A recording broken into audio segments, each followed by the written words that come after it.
हमने प्रोडक्शन के बारे में पढ़ा था, यानी कि प्रोडक्शन। देखो 10th क्लास की एनसीईआरटी पे पहुंचने से पहले रिवीजन करना बहुत जरूरी है। जो पिछली वाली चीजें हैं उसको हम रिवाइज करना चाहिए हम लोगों को, राइट। तो क्या है प्रोडक्शन, क्या है? अब देखो प्रोडक्शन क्या है, रितिका कुछ बता सकते हो कि प्रोडक्शन क्या चीज होती है? किसी चीज को प्रोड्यूस करना। बेटा ये तो बहुत सिंपल सा आंसर हो गया, किसी चीज को प्रोड्यूस करना। किसी चीज की प्रोडक्शन जो होती है, यानी कि कोई भी चीज है उसकी यूटिलिटी को बढ़ा देना, उसकी वैल्यू को बढ़ा देना। तो क्या है प्रोडक्शन? अगर तुम ऐसे ही सोचोगे तो किसी चीज को प्रोड्यूस कर देना, लेकिन अगर तुम्हें थियोरेटिकली सोचना है, बुक्स के हिसाब से सोचना है, पेपर के हिसाब से सोचना है, तो प्रोडक्शन का मतलब पता होना चाहिए। तो प्रोडक्शन क्या है? इंक्रीज द वैल्यू, किसी चीज की वैल्यू को इंक्रीज करना, यूटिलिटी को इंक्रीज करना। जब हम किसी चीज की वैल्यू को इंक्रीज कर देते हैं या फिर किसी चीज की यूटिलिटी को इंक्रीज करते हैं तो उसे हम क्या कहते हैं? प्रोडक्शन कहते हैं। फॉर एग्जाम्पल, आटा है, आटे से क्या बना दिया गया? बिस्किट बना दिया गया। आटे से क्या बना दिया गया? ब्रेड बना दिया गया। तो क्या हुआ? एक जो चीज थी, कोई गुड थी, उसकी यूटिलिटी को, उसकी वैल्यू को हमने बढ़ा दिया, राइट। तो प्रोडक्शन क्या है? प्रोडक्शन वो प्रोसेस है, दैट प्रोसेस जो इंक्रीज करता है किसी चीज की यूटिलिटी को, वैल्यू को, राइट। आगे बढ़े, हो गया? रितिका आपको समझ में आया बच्चे? ठीक है। तो प्रोडक्शन, अब प्रोडक्शन जो है, इसके बाद मैंने बताया था एम ऑफ प्रोडक्शन। प्रोडक्शन तो हमने बता दिया, लेकिन प्रोडक्शन करने का एम क्या है? हर चीज का कोई ना कोई टारगेट होता है, ठीक है। हम आपको पढ़ा रहे हैं, आप पढ़ रहे हैं तो आईएएस के लिए पढ़ रहे हैं। तो प्रोडक्शन जो है उसका भी एक एम है, उसका भी एक टारगेट है। क्या चीज करना? गुड्स एंड सर्विसेज प्रोड्यूस करना। और प्रोडक्शन के बारे में भूलना नहीं है किसी को। प्रोडक्शन क्या है? इंक्रीज द यूटिलिटी, यूटिलिटी को इंक्रीज करता है, किसी चीज की वैल्यू को इंक्रीज करता है, उसे हम प्रोडक्शन कहते हैं, राइट। और प्रोडक्शन का एम क्या है? Goods and services. Goods and services को प्रोड्यूस करना जो है वो प्रोडक्शन का एम है। अब गुड्स क्या थी और सर्विसेज क्या है? अच्छा, बाकी लोग भी आ चुके हैं। हेलो, हाँ, गुड आफ्टरनून बेटे। अमित, कुछ याद है चीजें जो हम लोगों ने करी थी पहले? Yes ma'am. ठीक है। और साजिद भी आ गए हैं क्या? यस। हाँ ठीक है। साजिद, अमित, देखो हम लोग ना कुछ रिपीट कर रहे हैं। क्या होता है, देखो आईएएस में बहुत सारी चीजें आप रेपिटेशन से आपको रिवीजन करनी पड़ती हैं, तभी वो आपकी परमानेंट मेमोरी का हिस्सा बनती हैं। तो मैं अभी जो आप लोगों को करा रही हूं, जो हमने पहले किया है, थोड़ा सा 5 मिनट के लिए रिवाइज कर लेते हैं, उसके बाद हम 10th स्टैंडर्ड की जो बुक है उस पर चले जाएंगे। ओके, तो साजिद, अमित, थोड़ा सा तुम लोग रिविजन करो उसका। गुड्स एंड सर्विसेज क्या है? अच्छा अमित ये बताओ, गुड्स क्या बताई थी हमने, क्या होती है गुड्स? कोई भी सामान, ऐसी कोई भी सामान, ऐसी थोड़ी। क्या बताया क्या था वो बताओ। और साजिद तुम बताओ। हाँ, क्या होती हैं गुड्स?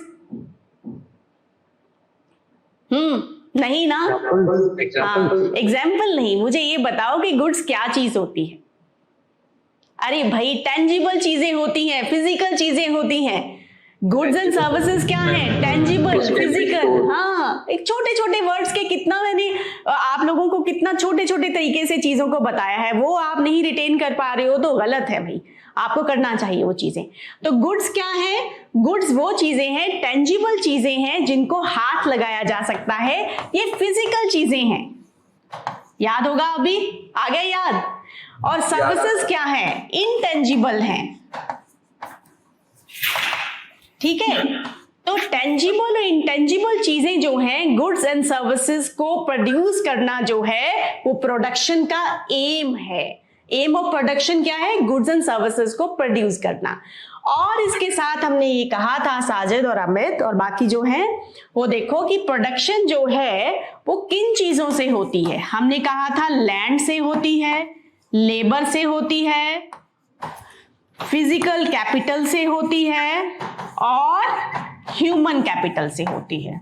रितिका आपको समझ आ रहा है बच्चे? Yes ma'am. ठीक है। तो ये चार चीजें जो हैं वो प्रोडक्शन में यूज होती है। किसी चीज को हमें प्रोड्यूस करना हो तो ये चार चीजों की जरूरत पड़ेगी। आपको लैंड की भी जरूरत पड़ेगी, पे कहीं पे फैक्ट्री तो लगाओगे, ठीक है, कहीं पे तो आप खेती बाड़ी करोगे अपनी कॉटन कल्टीवेशन के लिए। और अगर आपको फिजिकल आपको लेबर भी चाहिए, उसके लिए आपको ऐसी भी चाहिए, स्किल्ड लेबर भी चाहिए, आपको दूसरी लेबर भी चाहिए, फिर आपको फिजिकल भी चाहिए। फिजिकल जो कैपिटल है वो हमने क्या डिवाइड किया था बच्चे? बताओ साजिद, क्या था फिजिकल कैपिटल में? Sajid ma'am raw material. ऐसे ही नहीं बोलना बेटा, नाम बताओ। देखो, फिक्स्ड कैपिटल और वर्किंग कैपिटल। फिक्स्ड कैपिटल और वर्किंग कैपिटल जो है उसको हम यूज करते हैं किसमें? प्रोडक्शन में। अब फिक्स्ड कैपिटल क्या है? फिक्स कैपिटल कोई भी हो सकती है, जैसे कोई टूल्स हो गया, है ना, मशीनरी हो गई, ये सारी फिक्स कैपिटल में आ सकती हैं। ठीक है रितिका, ये ना जो पिछला बेटे करवाया हुआ है बस उसका रिवीजन चल रहा है। अभी ये सारी चीजें 10th का बुक पे आ जाएंगी तो और ज्यादा आपको समझ में आ जाएंगी। ठीक है, तो फिजिकल है, टूल्स और मशीनरी फिक्स कैपिटल है। और वर्किंग कैपिटल क्या थी? वर्किंग कैपिटल जो है वो है हाँ, रॉ मटेरियल और मनी। अब ऐसे नहीं याद करना है किसी चीज को। अगर तुमसे कुछ क्वेश्चन पूछा जाए कि भाई फिक्स कैपिटल क्या है, आपको मैंने जब क्वेश्चन ये पूछा कि भाई प्रोडक्शन में फिजिकल कैपिटल क्या है, तो सीधा जवाब देना है फिक्स कैपिटल और वर्किंग कैपिटल। और अंडर की चीजें तो तुम्हें पता ही है, फिक्स टूल्स होते हैं, मशीन्स होती हैं। और वर्किंग कैपिटल क्या होता है? वर्किंग कैपिटल आपके हाथ में जो मनी है, आपने क्वेश्चन भी हल किया था उसका, और साथ में रॉ मटेरियल जो है। तो ये प्रोडक्शन के लिए चीजें चाहिए होती हैं। ठीक, समझ में आया रितिका आपको? Yes ma'am. अच्छा, अब प्रोडक्शन हमने किया था, प्रोडक्शन की बात करी, फिर हमने ह्यूमन कैपिटल की बात की थी हमने ह्यूमन कैपिटल की बात। तो मैंने ये कहा था ह्यूमन कैपिटल के बारे में कि भाई पीपल जो हैं, लोग जो हैं, वो क्या है? एक रिसोर्स हैं। और रिसोर्स भी क्या चीज होती है? रिसोर्स भी वो चीज होती है जो आपकी लाइफ में कुछ वैल्यू का एडिशन करती है, added value in your life. ऐसी कोई भी चीज कोई भी हो सकती है। जैसे मैंने वाटर का एग्जांपल दिया था कि वाटर से इलेक्ट्रिसिटी जनरेट की जाती है। वाटर वाटर ही रहेगा, पानी पानी ही रहेगा जब तक तुम उससे कुछ यूज नहीं हो, जब तक तुम्हारी लाइफ में कोई वैल्यू का एडिशन नहीं करता। वैल्यू का एडिशन कैसे करेगा? जब वो पानी जो है या तो तुम पीने के लिए इस्तेमाल कर रहे हो, ठीक है, या फिर पानी से इलेक्ट्रिसिटी जो है वो जनरेट कर रहे हो, या फिर इरिगेशन कर रहे हो, तो वो जो वाटर है वो सिंपल वाटर जो है वो रिसोर्स में कन्वर्ट हो जाएगा। ये ऐसे ही है जैसे प्रोडक्शन है। तो ये रिसोर्स, मैंने क्या कहा था कि पीपल जो होते हैं, लोग जो हैं, हमारे भारत में इतनी बड़ी जनसंख्या है, इतनी पॉपुलेशन है, पूरे वर्ल्ड में इतनी पॉपुलेशन है, लेकिन वो पॉपुलेशन जो है वो एक रिसोर्स की तरह तब काम करेगी जब उसमें इन्वेस्टमेंट किया जाएगा। और इन्वेस्टमेंट किस चीज का किया जाएगा? एजुकेशन का इन्वेस्टमेंट किया जाएगा, हेल्थ में उनकी इन्वेस्टमेंट किया जाएगा, जहां उनको स्किल में इन्वेस्टमेंट किया जाएगा। ठीक है, ये तीन चीजों का मेजर इन्वेस्टमेंट किया जाएगा। तो ये जो पॉपुलेशन, जो रिसोर्स है, वो ह्यूमन कैपिटल में कन्वर्ट हो जाएगा।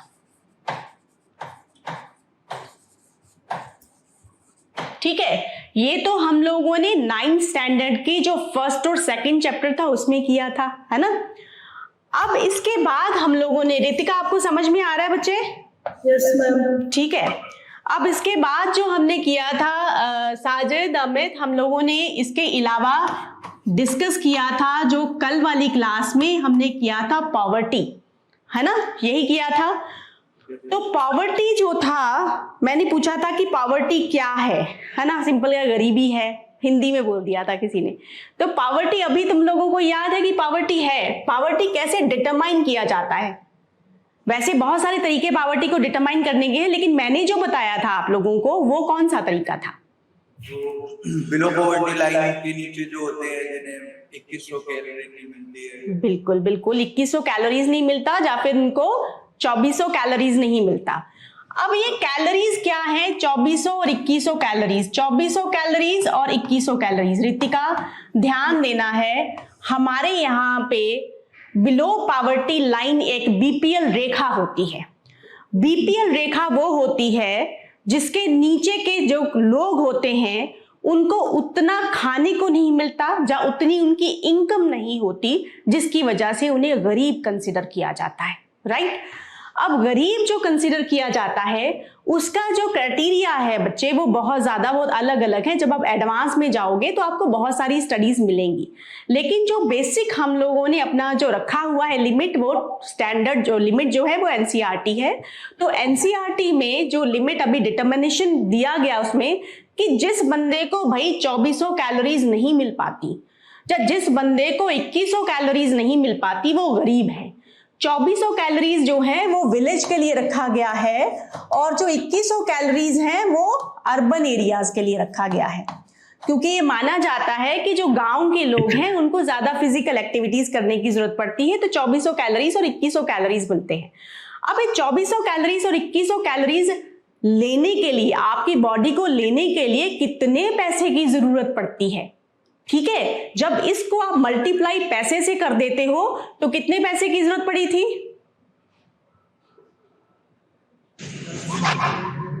कितने की जरूरत पड़ी थी? 816 के करीब या 1000 के करीब पैसे की जरूरत पड़ी थी। और मंथली अगर आपको 4080 बताया था, आ जाओ, ठीक है। मैंने ये बताया था कि शहर में किसी की आमदनी 5000 के करीब है और गांव में किसी की आमदनी जो है 4080 मंथली है। तो उसे जो है अगर पर मंथ इतनी पैसा वो कमा लेता है तो क्या होगा, उसे गरीबी रेखा से नीचे नहीं माना जाएगा। लेकिन जितनी अगर ये भी नहीं कमा पाता तो गरीब है। यही था पॉवर्टी के बारे में, यही डिस्कस किया था। और इसके बाद हम लोगों ने बच्चे डिस्कस किया था कॉजेज क्या है पॉवर्टी के। मुझे लगता है वो तो आराम से आप लोगों को समझ में आ गए होंगे पॉवर्टी के कॉजेज क्या थे, ठीक है। फिर हमने आगे क्या किया था और क्या किया था इसमें?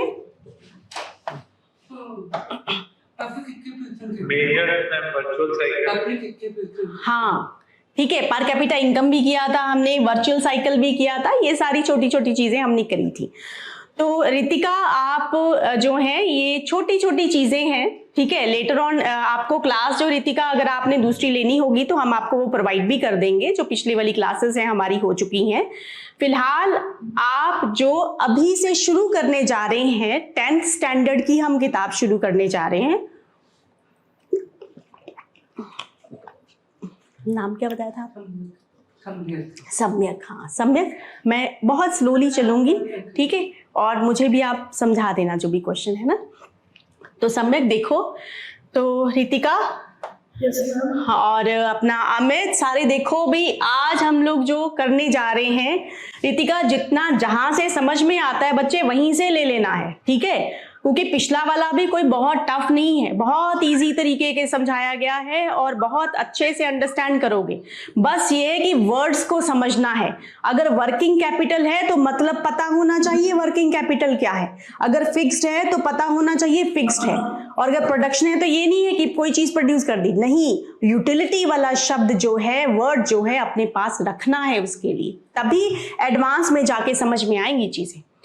तो आज हम लोग जो, हाँ जी, पीपीटी मिलेगी ना क्लास के बाद? हाँ हाँ क्यों नहीं मिलेगी, ठीक है। ऐसा नहीं पीपीटीज पे नहीं डिपेंडेंट रहना है हर चीज के लिए, समझना भी है, ठीक है। अच्छा, understanding economic development NCERT class 10th हम लोग शुरू कर रहे हैं। और क्लास 10th में जो पहला चैप्टर है वो है नेशनल। अगर हम डेवलपमेंट की बात करें तो कोई बता सकता है मुझे कि डेवलपमेंट है क्या, क्या हो सकता है?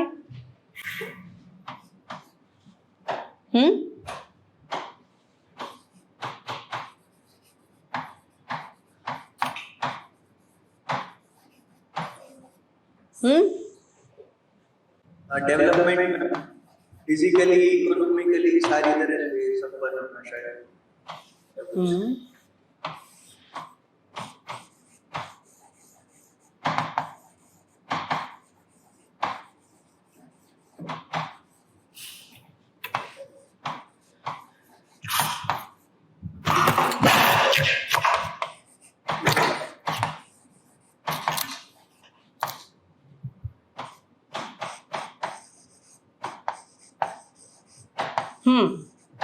देखो, डेवलपमेंट है, डेवलपमेंट का मतलब क्या होता है? Enhancement of wellbeing. अगर मैं वेलबींग की बात करूं तो वेलबींग क्या है? भलाई, मेरी भलाई, तुम्हारी भलाई, किसी की भलाई। एनहांसमेंट ऑफ वेलबींग यानी कि भलाई जो है वो बढ़ाना, वही है डेवलपमेंट। और मेरी और तुम्हारी या किसी की भी भलाई या वेलबींग किस चीज पे निश्चित है, किस चीज पे बेस्ड है? मेरे पास पैसे होने चाहिए, जरूरी है। तुम लोग स्टूडेंट हो, यहाँ पे दिल्ली में हो या कहीं पे भी रहते हो, तो पैसा तो होना चाहिए, तभी तो भला होगा तुम्हारा। ठीक है, पैसा होना चाहिए और पैसे के साथ साथ में कुछ नॉन मटेरियल चीजें भी होनी चाहिए। अब मटेरियल चीज हो गई ना, पैसा तो मटेरियल चीज है, लेकिन कुछ ऐसी चीजें होती हैं जो आपकी जिंदगी को आसान बताती। पैसा तो आसान बनाता ही है, लेकिन कुछ और चीजें भी हैं। जैसे मान लो तुम सारा दिन पढ़ते रहते हो, ठीक है, और जैसे ही तुम अपने रूम से बाहर निकलते हो गंदगी का ढेर पड़ा हुआ है, ठीक है, तो तुम्हें कैसा लगेगा? यार अभी मैं घर पे यहाँ पे पढ़ रहा हूँ, सारे मैं करके निकल रहा हूँ, बाहर गंदगी का ढेर लग रहा है, शोर लोग इतना मचा रहे हैं, तो तुम्हारा पीस ऑफ माइंड जा रहा है, तुम्हारे दिमाग को शांति नहीं मिल रही। तो इसका मतलब ये है कि तुम्हारी जिंदगी को आसान बनाने के लिए सिर्फ पैसा ही जरूरी नहीं है। तुम्हारी जिंदगी को आसान बनाने के लिए क्लीन एनवायरनमेंट भी चाहिए। तुम्हारी जिंदगी को आसान बनाने के लिए तुम्हें जॉब का सिक्योरिटी भी चाहिए। पता चल रहा है तनख्वाह तो मिल रही थी 50,000, लेकिन 2 महीने बाद ही निकाल दिया, तो जॉब सिक्योरिटी तुम्हारे पास नहीं है। अब क्या है, तुम 50,000 रुपया कमा के घर जा रहे हो, पता चल रहा है रास्ते में लुटेरे पड़ गए, ठीक है, तो क्या चाहिए? सिक्योरिटी भी चाहिए। बड़ी मुश्किल से लड़कियां फाइट करके दिल्ली या बाकी आईएएस की तैयारी करने के लिए आती हैं। कई घरों में ऐसा होता है सिस्टम कि बाहर नहीं निकलने देते, ठीक, और बड़ी मुश्किल से फाइट करके आ गए, तो यहाँ पे उनको कुछ और ही प्रॉब्लम्स फेस करने को मिली। तो उन्होंने बड़ी मुश्किल से भेजा था भाई दिल्ली में, लेकिन बाद में बुला लिया, आ जा तू, कोई सिक्योरिटी नहीं है वहां पे, ठीक है। तो सिक्योरिटी भी चाहिए तुमको।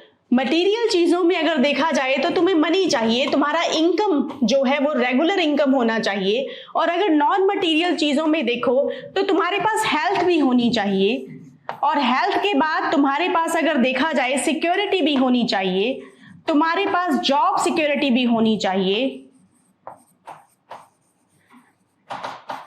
ठीक है। और क्या हो सकता है? इन्वायरमेंट जो है, क्लीन इन्वायरमेंट जो है, पोल्यूशन फ्री इन्वायरमेंट जो है, वो भी तुम्हारे पास होना चाहिए,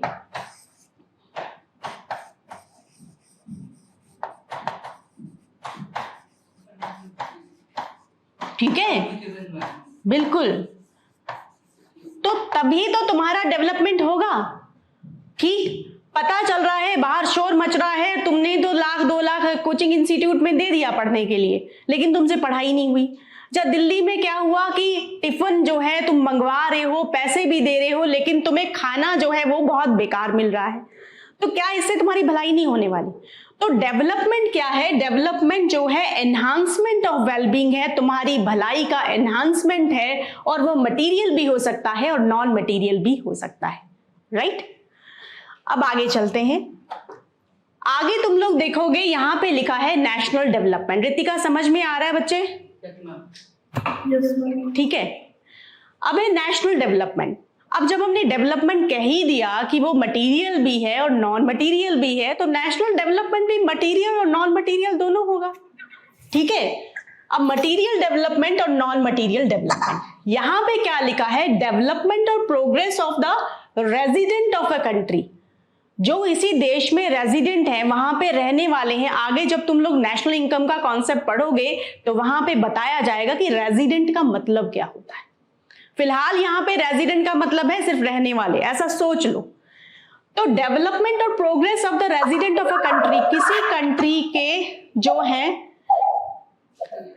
कंट्री के जो रहने वाले लोग हैं उनकी डेवलपमेंट करनी, मटेरियल भी और नॉन मटेरियल भी, राइट।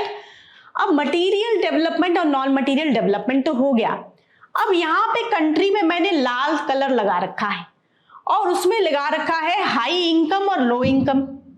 अब हाई इनकम और लो इनकम कहने का यहां पे मतलब ये है कि पूरे वर्ल्ड में कुछ कंट्रीज ऐसे हैं जो हाई इनकम कंट्रीज हैं और कुछ कंट्रीज ऐसे हैं जो लो इनकम कंट्रीज हैं, ठीक है। अब हाई इनकम और लो इनकम कंट्रीज जो हैं उसका क्राइटेरिया लिखा है यहां पे कि किस क्राइटेरिया के हिसाब से उन्हें हाई इनकम या लो इनकम कहा जाता है।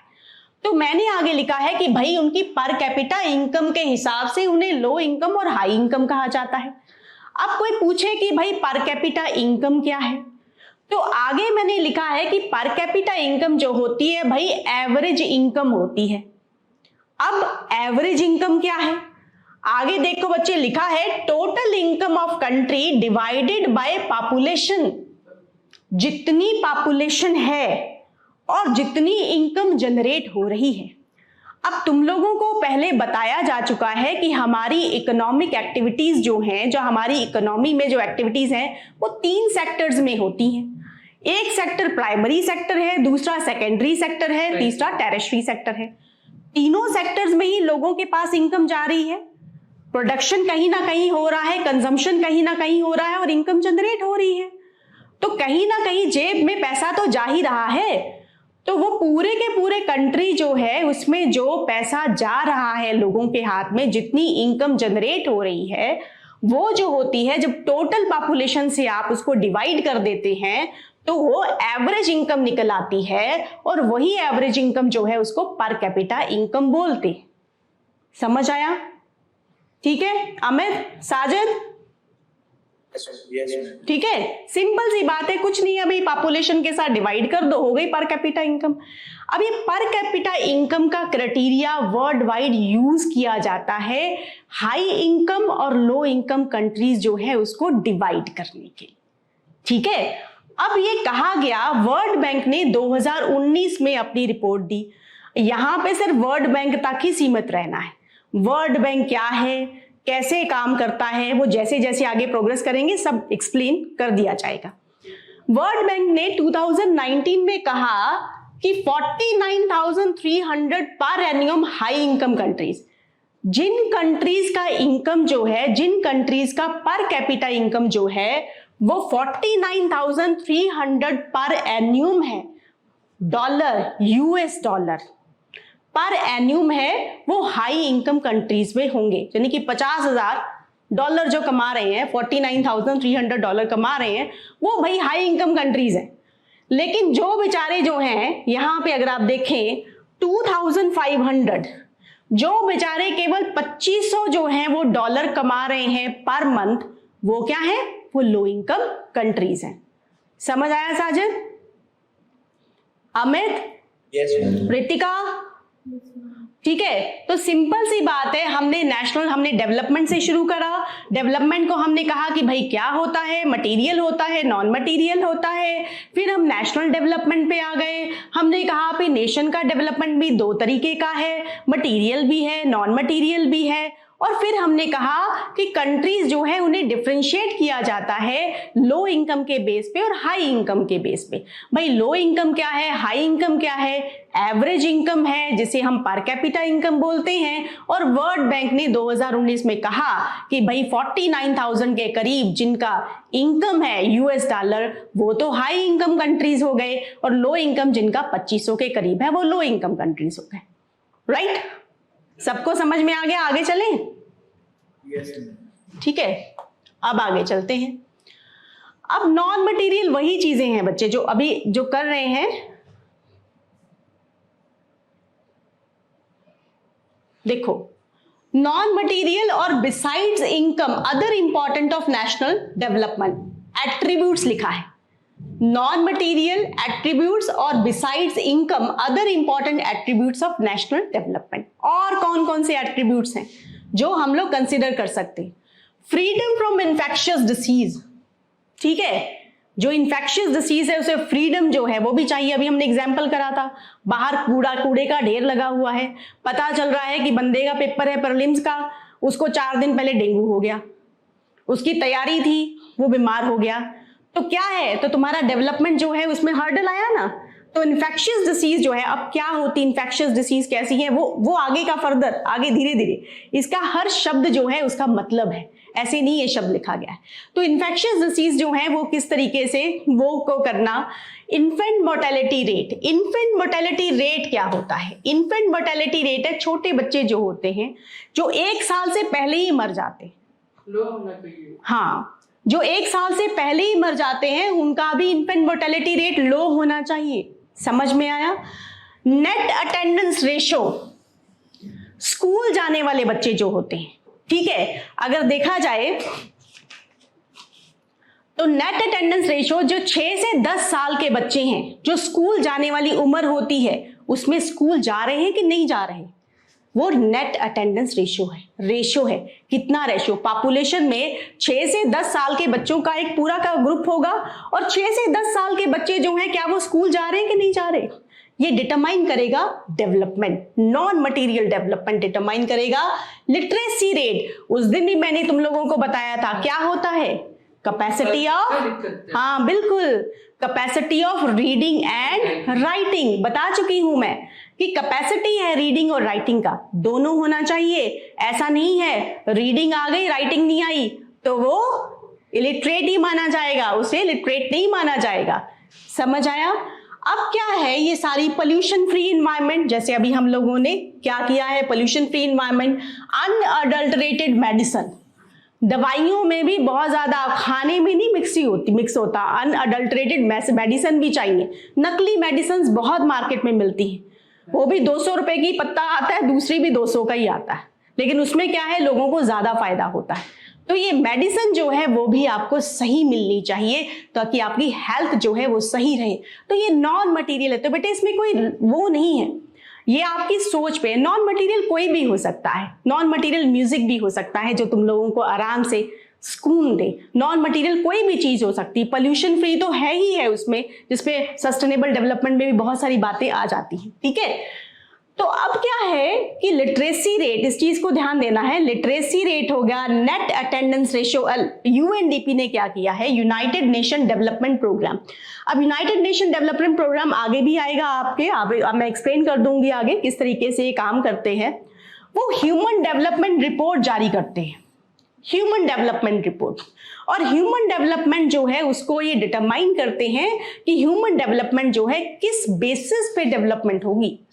वो कहते हैं कि भाई एजुकेशन अगर है, अगर हेल्थ है, और अगर पर कैपिटा इनकम लेवल अच्छा है, तो हम लोग क्या कहेंगे, हम मानेंगे भाई ह्यूमन डेवलप कर गया, ठीक है, उस पर्टिकुलर कंट्री का ह्यूमन जो है वो डेवलप कर गया। और डेवलप क्यों किया, अगर वहां पे एजुकेशन हो, हेल्थ हो, और पर कैपिटा इनकम जो है वो उसका बड़ा है। अब ये देखो, पर कैपिटा इनकम जो है नॉन मटेरियल है, लेकिन हेल्थ और एजुकेशन क्या है, सॉरी, पर कैपिटा इनकम मटेरियल है और हेल्थ और एजुकेशन क्या है, नॉन मटेरियल है। तो यूएनडीपी ने जो अपना ह्यूमन डेवलपमेंट रिपोर्ट जारी करती है उसमें मटेरियल और नॉन मटेरियल दोनों एलिमेंट्स को उन्होंने क्लब किया है और कहा है कि भाई अगर ये दोनों का डेवलपमेंट है तो ये तीनों का डेवलपमेंट है तो तभी माना जाएगा कि भाई किसी देश में कोई मानव जो है, जो वहां पे लोग रह रहे हैं वो डेवलप है। समझ में आया? ठीक है रितिका? Yes ma'am. ठीक है, आगे जाते हैं, सस्टेनेबल डेवलपमेंट की बात करते हैं हम लोग। देखो यहां पे मैंने लिखा है growth, development and sustainable development. उसके सामने मैंने लिखा है इकोनॉमिक। फिर जैसे आगे मैंने बढ़ाया तो उसके सामने मैंने लिखा है इकोनॉमिक एंड सोशल। फिर मैंने सस्टेनेबल डेवलपमेंट के आगे लिखा है economic, social and ecological. Ecological को तुम लोग एनवायरमेंटल भी मान सकते हो, ठीक है। ग्रोथ का मतलब है तुम्हारे पास पैसा कितना आ गया, ठीक है, एक मिठाई की दुकान वाले ने पैसा बहुत कमा लिया, बहुत पैसा कमा लिया, लेकिन उसको ये लगता था कि एजुकेशन में इन्वेस्टमेंट करना बेकार है। ठीक है, उसको लगता था डॉक्टर के पास जाऊंगा तो पैसे खर्च होंगे, रहने दो ना। अच्छी हेल्थ थी, पैसा किस चीज पे बेस पे कमाया, अभी मेहनत कर ली, पैसा कमाया और बाद में पता चला कोई ना कोई बीमारी लग गई। फिर जो पैसा कमाया था उस पैसे को यूज ही नहीं कर पाया और भगवान को प्यारा हो गया। तो क्या है, यहां पे सिर्फ इकोनॉमी नहीं देखनी है, पैसा जो है, पैसे का यूज जो है आगे एजुकेशन में, हेल्थ में कोई पर्सन कर रहा है नहीं कर रहा है, या फिर कोई इकोनॉमी, जाको की नेशन, पैसा बहुत आ गया लेकिन नेशन ने क्या किया, उस पैसे को लोगों की डेवलपमेंट में नहीं लगाया, खास करके नॉन मटेरियल डेवलपमेंट में नहीं लगाया। ठीक है, तो यहां पे हमारा पैरामीटर क्या है, सिर्फ पैसा है, सिर्फ इकोनॉमी है। लेकिन जब हम आगे जाएंगे तो हमारे पास एक डेवलपमेंट का कॉन्सेप्ट आएगा। सस्टेनेबल डेवलपमेंट के कॉन्सेप्ट से पहले डेवलपमेंट का ही कॉन्सेप्ट चलता था। पहले ग्रोथ के हिसाब से डिटरमाइन किया जाता था किसी चीज को, बाद में डेवलपमेंट और फिर सस्टेनेबल डेवलपमेंट। अब डेवलपमेंट जो है वो है इकोनॉमिक प्लस सोशल। सोशल मतलब सोशल में तो बहुत सारी चीजें आ जाती हैं। सोशल में आपका एजुकेशन भी आ जाता है, सोशल में आपका हेल्थ भी आ जाता है, सारी चीजें आ जाती हैं। नॉन मटेरियल सारी सोशल में ही आ जाती हैं। ठीक है, या फिर हम ये कहें कि वुमेन को कितनी आजादी है, या उसको कितनी सिक्योरिटी है, या इक्वलिटी है। ठीक है, आप इक्वलिटी है, पता चल रहा है कि आपको दूसरे लोगों से अलग सेपरेट करके रखा गया है। ऐसी कम्युनिटी के गांव ही बिल्कुल अलग कर दिए गए हैं, ओबीसी को बाहर निकाल दिया गया है, हैंडीकैप लोगों को अलग तरीके से देखा जा रहा है, उनके लिए कोई प्रोविजन नहीं है।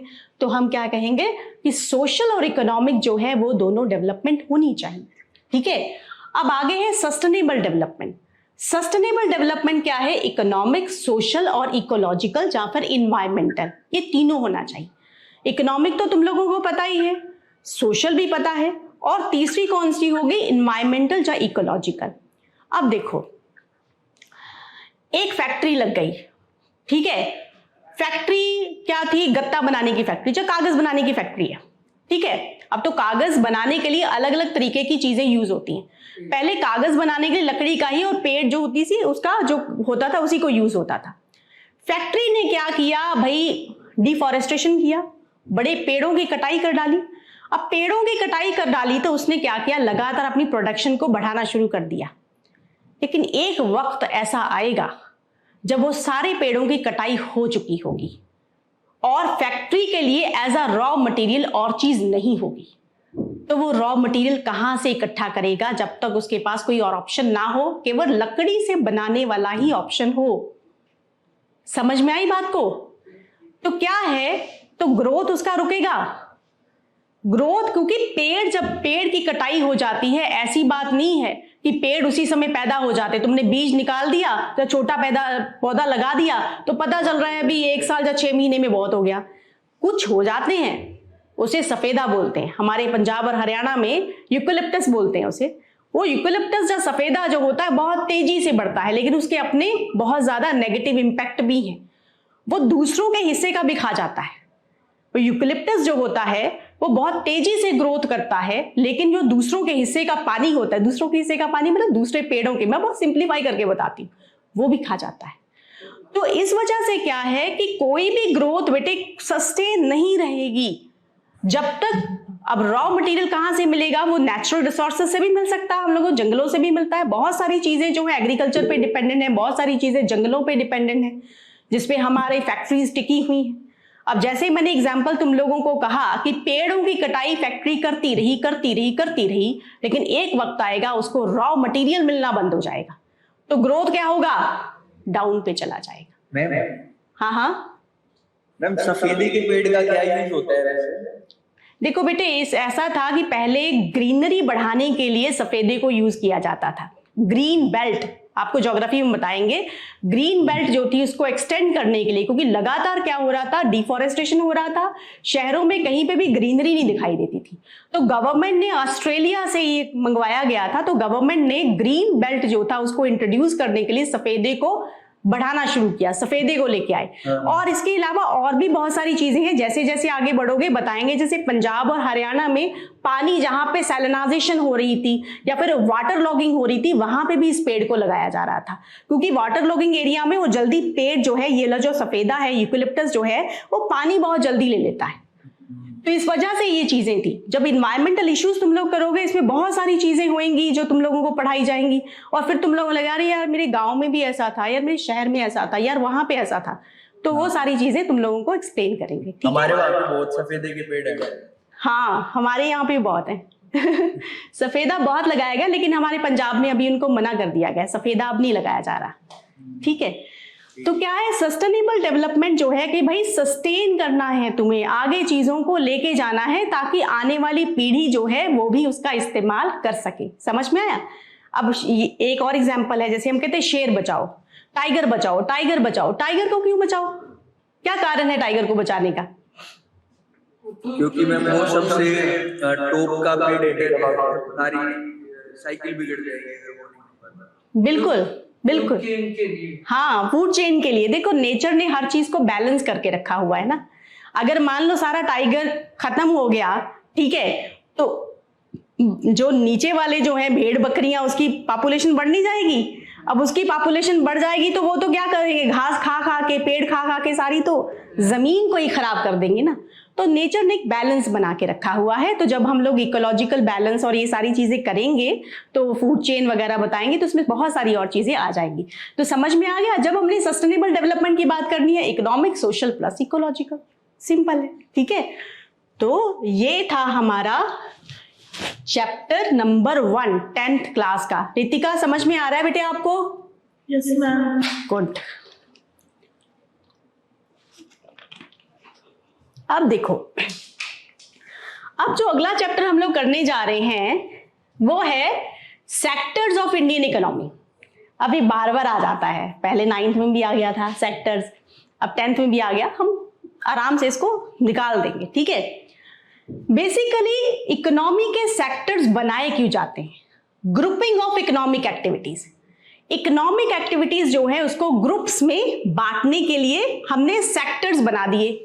ठीक है, तो ये सेक्टर क्या है? प्राइमरी सेक्टर है, सेकेंडरी सेक्टर है और टेरिटरी सेक्टर है। 3 सेक्टर हैं।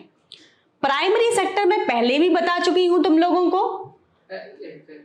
हाँ, प्राइमरी सेक्टर मैं पहले भी तुम लोगों को बता चुकी हूं, जो कि नेचुरल रिसोर्सेज पे बेस्ड होता है। जैसे एग्रीकल्चर हो गया, चाहे एग्रीकल्चर के साथ कुछ और एक्टिविटीज हो गई जो नेचर पे डिपेंडेंट है। एग्रीकल्चर एंड अलाइड एक्टिविटीज भी बोला जाता है इसको, जो ठीक है। तो एग्रीकल्चर तो है ही, एग्रीकल्चर से रिलेटेड और भी बहुत सारी एक्टिविटीज हैं। एनिमल हस्बेंड्री जो है वो भी एक्टिविटीज हैं। Produce good by exploitation of natural resources. Simple सी बात है, यहां पे जो है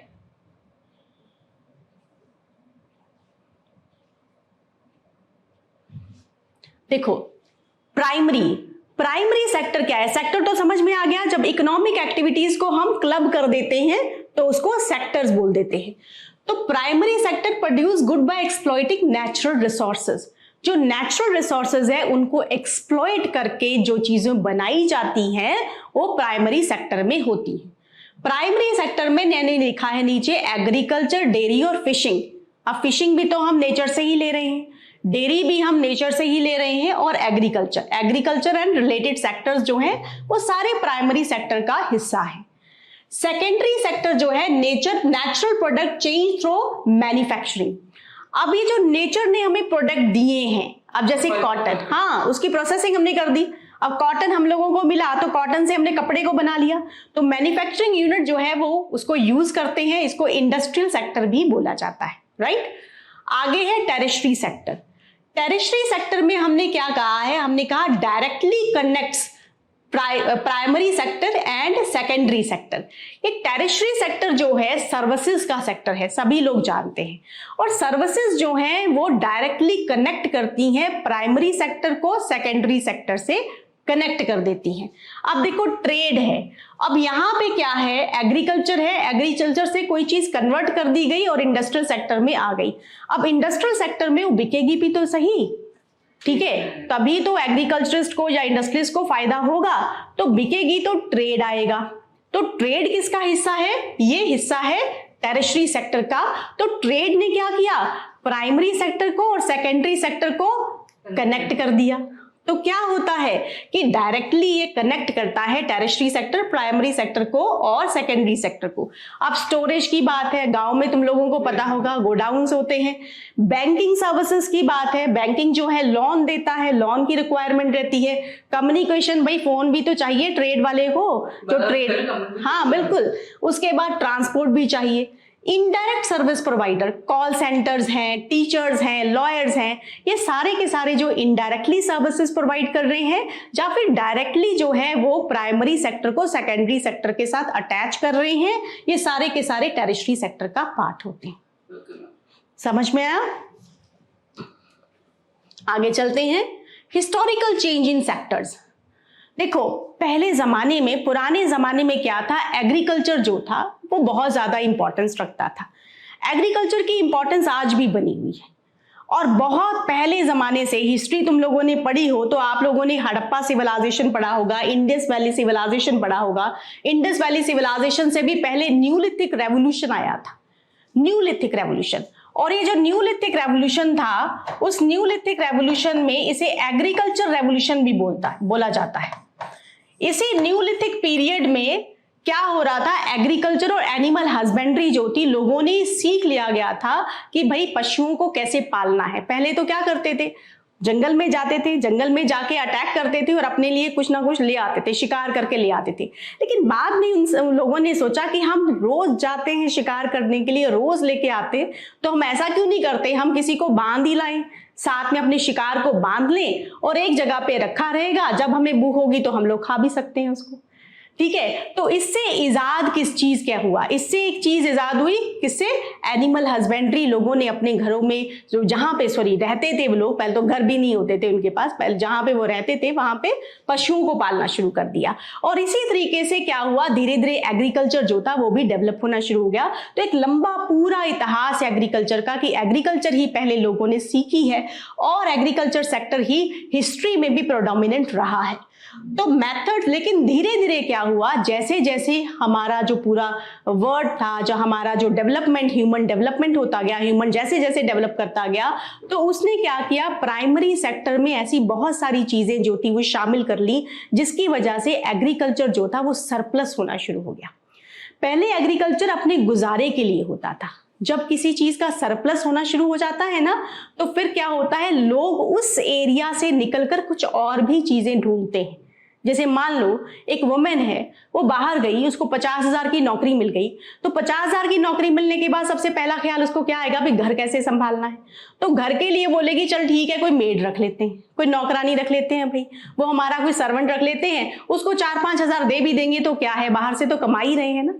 तो क्या है, उसके पास सरप्लस आ गया। तो सरप्लस से क्या हुआ, उसने अपनी एनर्जी किसी और में लगा दी और साथ में एक बंदे को और एम्प्लॉयमेंट दे दिया। समझ में आया? ऐसे ही एग्रीकल्चर के साथ हुआ।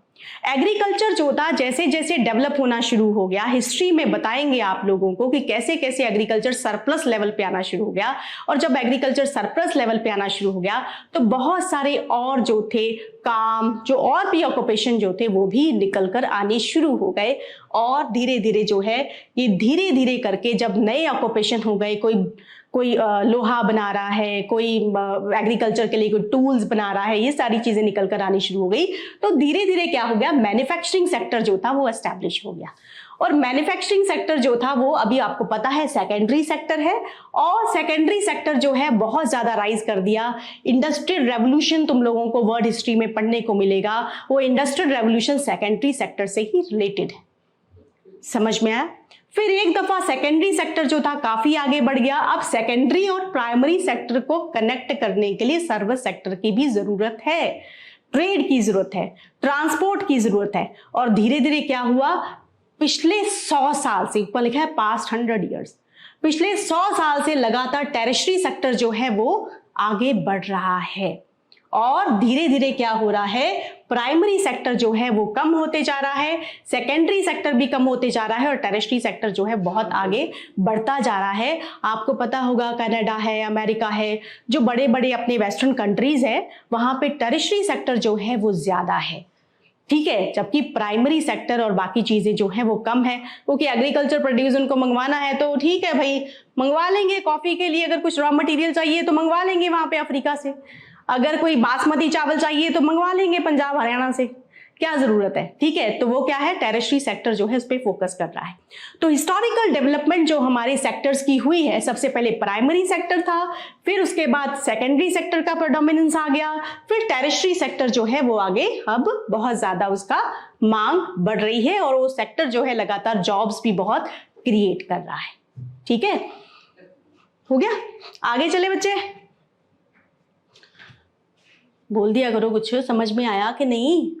Yes, ma'am. Yes ma'am. चलो अच्छा आगे चलते हैं। Counting of total production in each sector. देखो कहां से शुरू किया था, इकोनॉमिक एक्टिविटी से शुरू किया था, फिर हमने कहा इकोनॉमिक एक्टिविटीज की ग्रुपिंग क्या है, हमने कहा सेकेंडरी में है, सॉरी प्राइमरी में है, सेकेंडरी में है, टेरिटरी में है, यहां पे आ गए। अब ये तीनों सेक्टर्स भाई इनकम भी तो जनरेट कर रहे हैं। अब इनकम जो है वो जनरेट जो हो रही है उसकी काउंटिंग भी तो होगी। अब जो इनकम जनरेट होती है उस कैसे होती है, कैसे उसकी काउंटिंग होती है, और तभी तो हमें पता चला कि पर कैपिटा इनकम क्या चीज है। ठीक है, तो यहां पे क्या बताया है बच्चे, counting of total production each sector. ठीक है, हर सेक्टर में जो प्रोडक्शन हो रही है उसकी काउंटिंग कैसे होती है। ठीक है, अब माइक्रो में तो एक जो था अपनी इंडस्ट्री जो थी उसी की लोग काउंटिंग करते हैं, मैक्रो में तो पूरे नेशन के लेवल पे काउंटिंग करनी पड़ेगी ना कि कितनी फैक्ट्रीज हैं, कितना सब कुछ है, कितना प्रोडक्शन हो रहा है। तो तीनों सेक्टर्स में जो प्रोडक्शन होती है, value of goods and services, not actual number value, goods and services की वैल्यू जो है वो ऐड की जाती है, एक्चुअल नंबर नहीं ऐड किया जाता। 50,000 कुर्सियां ऐड कर लो, नहीं, 50,000 कुर्सियां जो है उसकी वैल्यू क्या है, उसको बेच के कितना पैसा मिल गया उसको काउंट करना है। 60,000 है ना, 50,000 में 4 लाख रुपए आ गए भाई। ठीक है, 60,000 में 6 लाख रुपए आ गए भाई। ये वैल्यू जो है उसको जो है हर सेक्टर में कितना प्रोडक्शन हो रहा है उसकी वैल्यू जो है उसको ले लिया जाता है।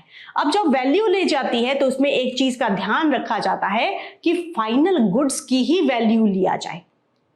अब फाइनल गुड्स क्या है, कुछ गुड्स ऐसी होती हैं मीडिएट गुड्स होती हैं, तो इंटरमीडिएरी गुड्स होती जो होती है, इंटरमीडिएट गुड्स जो होती हैं वो बेसिकली क्या करती हैं, फाइनल प्रोडक्शन के लिए हेल्प करती हैं।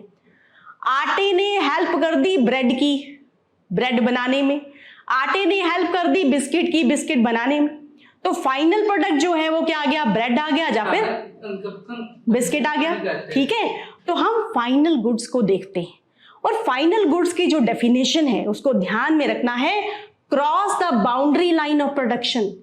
जो प्रोडक्शन की बाउंड्री लाइन को क्रॉस कर गया, कपड़ा प्रोडक्शन की बाउंड्री लाइन को क्रॉस कर गया, टी शर्ट बन गया और हमने उसको पहन लिया, ठीक है, तो वो होगा फाइनल गुड्स, जो कि प्रोडक्शन की जो cross the boundary line of production, these are final goods. और फाइनल गुड्स की वैल्यू जो होती है हम काउंट करते हैं प्रोडक्शन की value of final goods and services produce in each sector in a particular year provide total production of sector for that year. एक साल में अलग अलग सेक्टर्स में कितना प्रोडक्शन हो रहा है, एक साल में अलग अलग सेक्टर्स में कितना प्रोडक्शन हो रहा है, उसकी वैल्यू, किसकी वैल्यू, फाइनल गुड्स की वैल्यू, उसको हमने काउंट किया और सम ऑफ प्रोडक्शन ऑफ 3 सेक्टर और तीनों सेक्टर्स की जो फाइनल गुड्स की वैल्यू है उसको हमने कंबाइन कर दिया।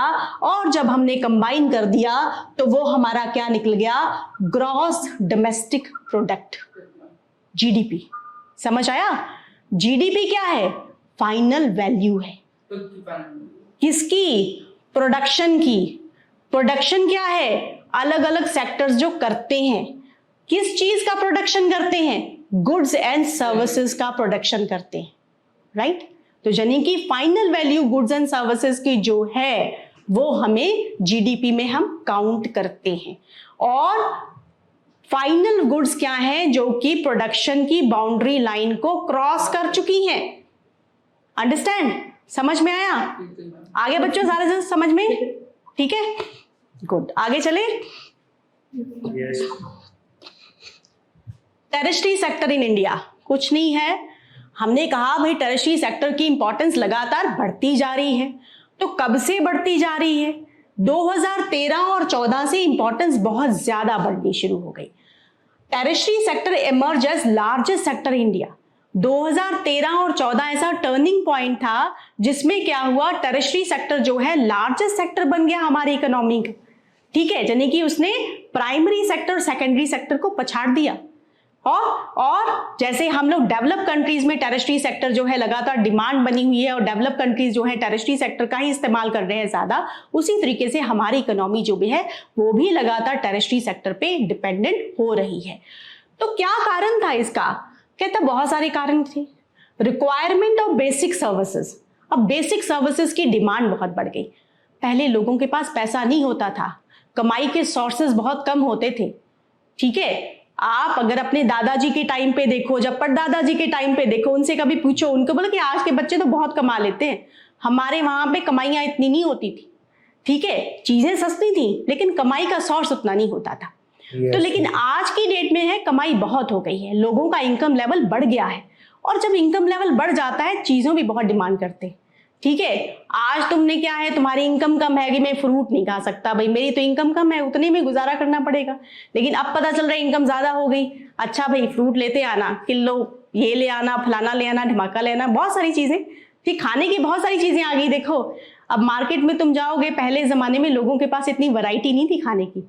आप पिज्जा है, बर्गर है, पहले क्या खाते थे आपके दादा परदादा क्या खाते थे? ज्यादा मेले में चले गए तो कोई चीज खा ली, लेकिन आज की डेट में बहुत सारी वैरायटी। तो डिमांड इतनी बढ़ गई है जिसकी वजह से क्या हो रहा है, जो सर्विसेज सेक्टर है, जो टेरिटरी सेक्टर है, वो लगातार बढ़ते जा रहा है। एडमिनिस्ट्रेशन जो है उसकी डिमांड बढ़ रही है, ट्रांसपोर्ट की डिमांड बढ़ रही है, पोस्टल टेलीग्राफ की बढ़ रही है, डिफेंस की बढ़ रही है, हॉस्पिटल्स की बढ़ रही है, एजुकेशन की बढ़ रही है। अब नई चीज आ गई इंफॉर्मेशन एंड कम्युनिकेशन, पहले नहीं था। अब तुम लोग अगर 20 साल पहले, जब 25 साल पहले, जब 30 साल पहले, तो ज्यादा लोगों के पास मोबाइल नहीं हुआ करते थे। अब जितने, अब आगे देखो demand of primary and secondary sector, primary और सेकेंडरी सेक्टर की डिमांड भी तो बढ़ गई जैसे जैसे इनकम लेवल बढ़ा। तो इस वजह से क्या हुआ, जैसे इसकी डिमांड बढ़ेगी तो सर्विस सेक्टर की भी डिमांड बढ़ना शुरू हो जाएगा। राइज ऑफ इनकम लेवल, ये तो मैंने आप लोगों को बता ही दिया है। ठीक है, तो ये है employment sectors, employment in sectors of India. देखो हालांकि क्या है, लगातार टेरिटरी सेक्टर बढ़ रहा है हमारे इंडिया में, लेकिन अभी भी समस्या क्या है कि टेरिटरी सेक्टर और सेकेंडरी सेक्टर उतनी एम्प्लॉयमेंट जनरेट नहीं कर पा रहा। हालांकि अभी थोड़ा सा जो इकोनॉमिक सर्वे आया है उसने थोड़ा सा इंक्रीज हुआ है, लेकिन फिर भी अगर देखा जाए तो एम्प्लॉयमेंट जो है वो ज्यादातर प्राइमरी सेक्टर ही अभी भी जनरेट कर रहा है। हाँ, क्योंकि तुम लोगों ने अपने बचपन से एक चीज सुनी होगी कि भारत गांव में रहता है, सुना है शब्द। ज्यादा अर्बनाइजेशन ज्यादा नहीं है हमारे अपने भारत का, अभी उतने लेवल का नहीं है जितने लेवल का अमेरिका, कनाडा और बाकी कंट्रीज का है। हमारे यहाँ अभी भी बहुत ज्यादा लोग गांव में ही रह रहे हैं, और गांव में रहने की वजह से अभी भी प्राइमरी एक्टिविटीज जो है उन पे ही डिपेंडेंट है। और आपको मैंने बताया था जब अनएम्प्लॉयमेंट हमने करा था कि गांव में डिस्गाइज्ड अनएम्प्लॉयमेंट बहुत ज्यादा है। ठीक है, और डिस्गाइज्ड अनएम्प्लॉयमेंट को हम अंडर एम्प्लॉयमेंट भी बोलते हैं। ठीक है, गांव से लोग बाहर जाना नहीं चाहते क्योंकि हमारे यहाँ गांव के साथ बहुत सारी चीज कनेक्ट होती है। आप जहां पे रहते हो इतनी कनेक्टिविटी आपकी हो जाती है तो आप दूसरी जगह पे जाना नहीं चाहते हो, तो जाके आपका मन नहीं लगता है, आपको लगता है घर में कंफर्टेबल है यार, बाहर क्यों धक्के खाएंगे, यहाँ पे कुछ मिल जाए। तो इस वजह से एग्रीकल्चर सेक्टर जो है उसमें ओवरबर्डन है, वहां पे अंडर एम्प्लॉयमेंट बहुत ज्यादा है, जिसे डिस्गाइज्ड एम्प्लॉयमेंट भी बोलते हैं। अंडर एम्प्लॉयमेंट का मतलब होता है जहां पे 5 लोगों की जरूरत है वहां पे 10 लोग काम करने के लिए लगे हुए। ठीक है, तो इस वजह से क्या है, एम्प्लॉयमेंट जो है हमारे सेक्टर्स तो हमारे बढ़ रहे हैं, टेरिटरी सेक्टर बढ़ रहा है, लेकिन फिर भी क्या हो रहा है, प्राइमरी सेक्टर जो है वो एम्प्लॉयमेंट ज्यादा जनरेट कर रहा है। हालांकि अभी मीगर सा कुछ इंक्रीज हुआ है इकोनॉमिक सर्वे में, वो आपको जैसे ही हम एडवांस में करवाएंगे आपको और चीजें कवर कर देंगे। राइट, समझ में आ गया? How to create more employment. ठीक है, पहले तो हमने बेरोजगारी पैदा कर दी भाई, और उसके बाद हमने ये कहा कि ज्यादा एम्प्लॉयमेंट जो है हम कैसे कर सकते हैं। अब एम्प्लॉयमेंट जो है वो कैसे कर सकते हैं, कोई बता सकता है हम कैसे कर सकते हैं, एम्प्लॉयमेंट कैसे जनरेट कर दें ज्यादा? मैम कंपनीज लगा दें या फिर कोई प्रोजेक्ट शुरू करते हैं उससे भी एम्प्लॉयमेंट मिलता है लोगों को। और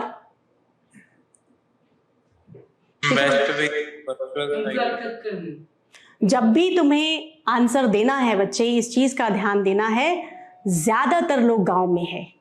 शहरों में लोगों को कोई ना कोई रोजगार जरूर मिल ही रहा है, लेकिन गांव के लोग जो हैं उनका रोजगार से ज्यादा रोजगार नहीं है। और कई बार ऐसा होता है कि गांव में सस्ता होता है सब कुछ। अब यहाँ पे तुम लोग लेबरर्स को देखोगे वो कैसे रहते हैं। तुम लोगों ने कभी देखा है कि कोई हमारे यहाँ पे जो काम करने वाली, जो सफाई करने वाली है, किस तरीके की जिंदगी जीते हैं वो लोग? बहुत बुरी जिंदगी जीते हैं। अगर मुखर्जी नगर में कोई बच्चे रहते हैं, आगे चले जाओ तो झुग्गी झोंपड़ी का एरिया है। किसी का मकान गाँव में होगा, लेकिन यहाँ पे आके झुग्गी झोंपड़ी में रह रहा है। तुम लोग अपना ही देख लो, अगर कोई दिल्ली में स्टूडेंट रह रहा है घर पे, तो बहुत बड़ा बड़ा मकान है, यहाँ पे 20,000 किराया देना पड़ रहा है छोटे से कमरे। ठीक है, तो कोई आना नहीं चाहता है। ठीक, तो हमें क्या है, हमें ये कोशिश करनी है कि वहां पे उनको एम्प्लॉयमेंट दिया जाए। और हमने, याद होगा तुम लोगों को, हमने मल्टी क्रॉपिंग पढ़ा था, याद है कि नहीं पढ़ा था? नहीं पढ़ा हमने अभी, मल्टी क्रॉपिंग नहीं पढ़ा है साजन? पढ़ा था सेम प्लॉट। हाँ, मैंने कहा था, देखो अभी समय कैसा है, मैंने कहा एक लैंड है मेरे पास, ठीक है, कोई भी 2 बीघे, 1 किल्ला, 2 किल्ले, कुछ भी है, मेरे पास जमीन है। जमीन जो है वो उतनी फर्टाइल नहीं है, ठीक है। फर्टाइल क्यों नहीं है? मैं बारिश पे डिपेंडेंट हूँ। फिर मानसून आएगा तो मैं अपनी खेती कर लूंगी वहां पे। कुछ मानसून आएगा तो मैं, पैडी कल्टीवेशन होती है ना, मानसूनल सीजन में होती है ज्यादातर, जो हम चावल खाते हैं उसे पैडी बोलते हैं। तो वो कल्टीवेशन जो है मैं भाई उस सीजन में कर लूंगी। अब मानसून चला गया, बारिश नहीं है, घोर गर्मी पड़ रही है, तब मैं क्या उगाऊं? अब मेरे पास अगर एक्सेस वाटर का है, अगर मेरे पास है कि सरकार ने मुझे क्या दे दिया, सरकार ने क्या दिया भाई, चलो ठीक है तुम कुआं खुदवा लो, ठीक है, अपने खेत में कुआं खुदवा लो और उसका मैं लोन फैसिलिटी दे देता हूं तुमको, बैंक से तुम लोन ले लेना, जो हम तुम्हें प्रोवाइड कर देंगे, तुम कुआं खोद लो। और कुआं खोदने से मेरे को क्या हो जाएगा, अब कुआं भी है, अब इरिगेशन के और भी सोर्सेज हैं, ट्यूबवेल भी लगा लेते हैं लोग, जहाँ कहीं पे नहरें जो हैं उसके थ्रू भी आप इरिगेशन कर सकते हो। तो अब मेरा ये दिमाग में आ गया कि भाई अब जो है कि सिर्फ मानसून पे डिपेंडेंट नहीं हूं मैं ऐसा, मानसून चला जाएगा ना, सर्दियों का सीजन आएगा, वहां पे इतनी बारिश नहीं होती है, तो मैं गेहूं उगा लूंगी, वीट उगा लूंगी, मेरे पास तो कुआं है पानी देने के लिए।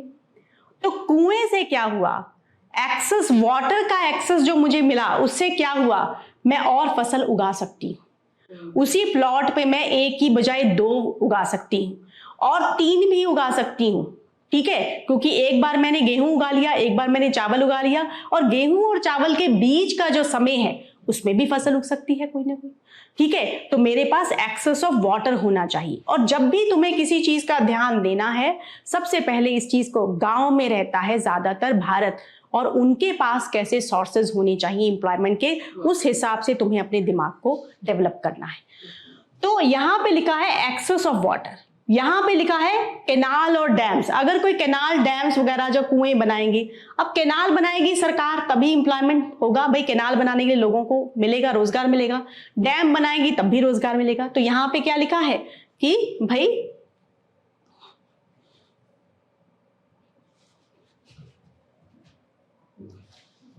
यहां पे भी एम्प्लॉयमेंट जनरेट हो रहा है। मल्टीपल क्रॉपिंग जो मैंने अभी एग्जांपल दिया था कि मैं 3 फसलें उगा रही हूं, तो यहां पे भी जो है एम्प्लॉयमेंट जनरेट हो रहा है। मोर प्रोडक्शन, अब मल्टीपल क्रॉपिंग की, अब क्या हुआ है, वाटर का एक्सेस हो गया, मल्टीपल क्रॉपिंग हो गई और प्रोडक्शन भी ज्यादा होने लग गया। पहले तो सिर्फ चावल ही उगा रही थी, अब मैं वीट भी उगा रही हूँ, अब मैं ज़ैद की फसलें भी उगा रही हूँ। तो क्या हो गया, मेरे पास भाई प्रोडक्शन ज्यादा होना शुरू हो गया। अब प्रोडक्शन जो है, मुझे लगा कि भाई ट्रेड एंड ट्रांसपोर्ट चाहिए, भाई ट्रक चाहिए मुझे मार्केट में जाके बेचना है। अब ट्रक चाहिए मुझे मार्केट में जाके बेचना है, तो क्या मैं ट्रक वाले को बुलाऊंगी, तो ट्रक वाले को भी रोजगार मिल गया, ठीक है। तो ट्रक वाले को रोजगार मिल गया, यहां पे भी एम्प्लॉयमेंट जनरेट हुआ। अब इसमें क्या हुआ, अब मल्टीपल क्रॉपिंग की वजह से क्या हो रहा था, पहले मैं वैसे ही जो मेरे पास सीड थे अपने क्या कहते हैं इसके, गेहूं के, जब वीट के सीड थे वही कर लेती थी। अब मैं 3 तरह की फसलें उगा रही हूं, तो मुझे लगेगा ना मैं फर्टिलाइजर भी खरीद लूं, मैं कोई पेस्टिसाइड भी खरीद लूं, ताकि मेरी फसल जो है वो अच्छी हो जाए। तो क्या हुआ, मेरी डिमांड बढ़नी शुरू हो गई, demand for seeds and fertiliser, जब पंप सेट्स की मेरी डिमांड बढ़नी शुरू हो गई। तो ये सारा जो है एक तरह साइकिल जो है सिर्फ एक वाटर के एक्सेस की वजह से जनरेट हो गया।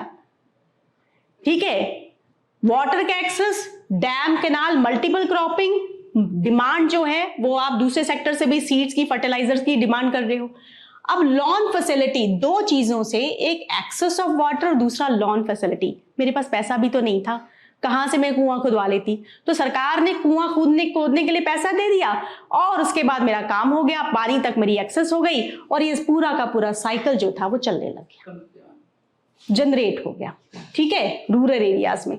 अब उसके बाद में यहाँ पे एक लिखा है small industrial units cold storage facility employment, और इसके साथ क्या हो गया, भाई गेहूं तो मैंने बना लिया, अब मैंने आलू भी उगाना शुरू कर दिया। अब जब मैं आलू उगा रही हूं तो मेरे पास कोई पेप्सिको कंपनी आ गई, ठीक है, या फिर कोई और छोटे मोटे चीजें मुझे पता चल गई कि चिप्स भी बन सकते हैं इसमें। मैंने पेप्सिको को नहीं दिया आलू, मैंने सरकार से कहा कि भाई मुझे कुछ लोन दे दीजिए। जब सरकार ने कहा कि तुम आलू उगा रही हो तो ऐसा है कि हम छोटी सी तुम्हारी एक फैक्ट्री यहाँ पे लगा देते, जब छोटी सी तुम्हारा कोई यूनिट तुम्हें ऑपरेट करने के लिए बोल देते हैं तो वहां पे चिप्स बनाना शुरू कर दो। अब मैंने आलू जो था वो चिप्स वाली फैक्ट्री को बेचना शुरू कर दिया। अब चिप्स वाली फैक्ट्री भी तो आगे कुछ लोगों को एम्प्लॉयमेंट देगी, समझ में आया? तो ये जो साइकिल है, ये साइकिल जो है वो किया जा सकता है पूरी तरह। आगे क्या है, क्विक मेजर्स। देखो खूबसूरत लग रहा है, सब कुछ अच्छा लग रहा है कि हाँ भाई एम्प्लॉयमेंट जनरेट हो जाएगा, लेकिन हकीकत कुछ और है, ऐसा है नहीं। गांव के लोग जो हैं, जो गांव से बिलोंग करते हैं, कि मैं पर्टिकुलरली गांव से बिलोंग करती हूँ, तो वहां के लोग जो हैं, ये सब जो दिख रहा है ना, वहां पे कुछ नहीं होता। पंजाब जैसे स्टेट में भी नहीं होता, नहीं होता, क्योंकि उस होने के लिए इच्छा शक्ति का होना जरूरी है, विल का होना जरूरी है। विल एक ऑफिसर की या विल एक पॉलिटिकल लीडर की, उसका होना जरूरी है। सरपंच की विल का होना जरूरी है, जो गांव का जो हेड है उसकी विल का होना जरूरी है। तो वो विल जब तक नहीं आएगी तब तक ये लोग ऐसे ही रहेंगे, ऐसे ही हम पढ़ते रहेंगे और ऐसे ही हम लिखते रहेंगे। ठीक है, तो आगे चलते हैं।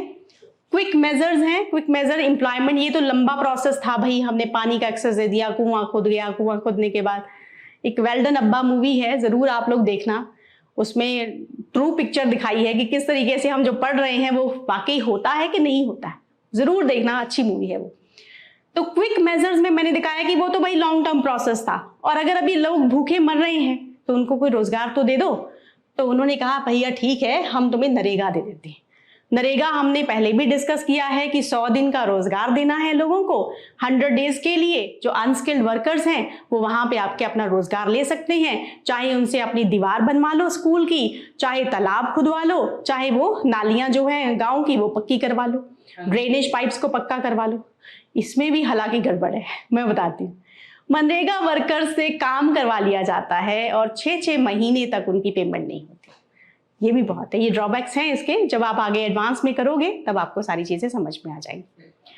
ठीक है रितिका, समझ में आ रहा है बच्चे? Yes ma'am. ठीक है, अब आगे करना है हम लोगों को, करें आगे नेक्स्ट चैप्टर। बच्चे पानी के लिए उधर गिलास दे दे, गिलास दे दे।